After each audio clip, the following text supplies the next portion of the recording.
Netflix's sex education series is finally coming to a close with these 8 episodes, the final season, the 4th season. I'm here to talk about it, non-spoiler of course, as to whether it's managed to stick the landing and finish well, or maybe it kind of fizzles out.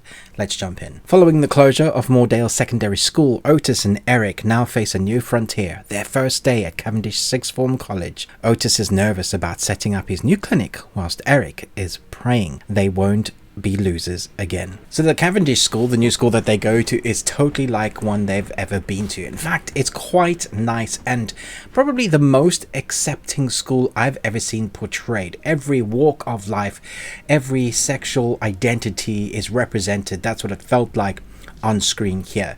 So those that are bigoted and had issues with this series in the first place will doubly down on this one, going, I don't know why, if you didn't like the series in the first place and you keep coming back, this one will definitely push some buttons of people like that. For me, I thought this was a really interesting series and a way to go to finish off the series. It's bittersweet because you love seeing the characters' progression and the growth that they are showing through each series and where they're going. But as each episode passes, you know you're not going to see these characters that you've come to enjoy getting a sneak peek at their daily lives and what it means to be a teen in this world or a parent in this world.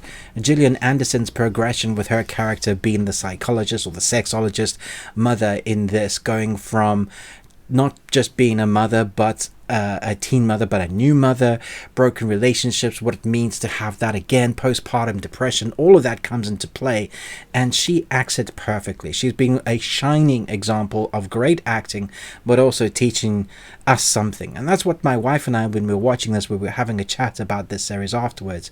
We're saying this series particularly has become almost less of a TV series and more of a helping hand to those that may need maybe a shining light on a particular area that they may be struggling with.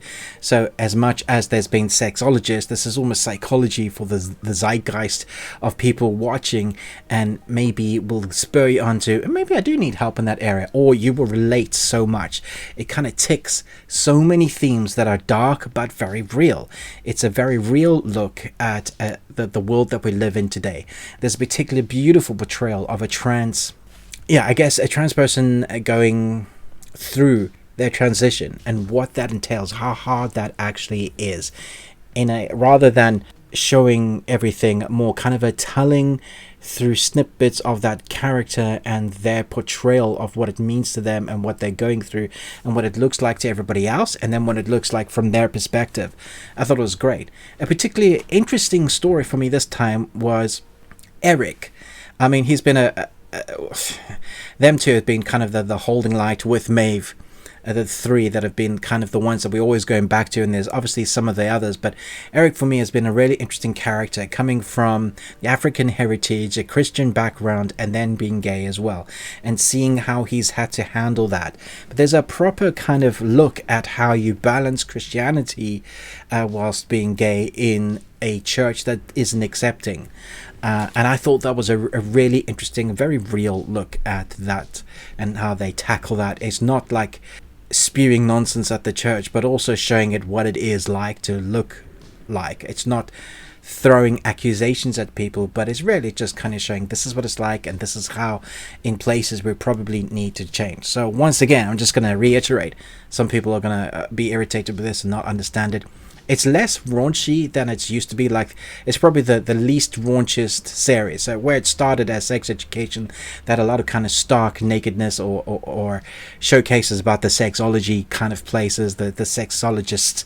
We do have Otis trying to be that, like what his mother is in his new college, against someone else as well named O, and their butting heads is an interesting storyline. But for me, it always comes down to the friendships and what they're going through, the individual stories that kind of work together.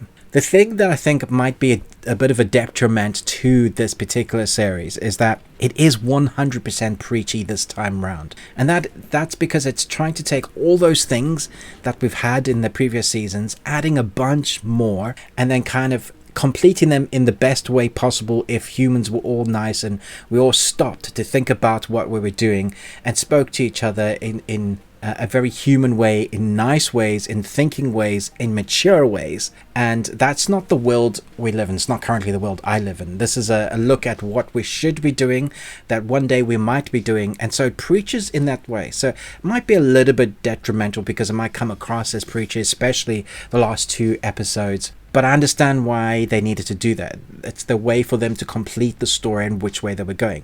Personally, I would have liked a happier ending with a couple of the characters that I was rooting for. But this is more a realistic ending, and you do feel satisfied with where the characters have gone. Not all of them. There's a few that I felt that didn't get the ending that I wanted for them, or I was reaching for one couple to be with another, but I'm not the writers. That's not the way they chose to go.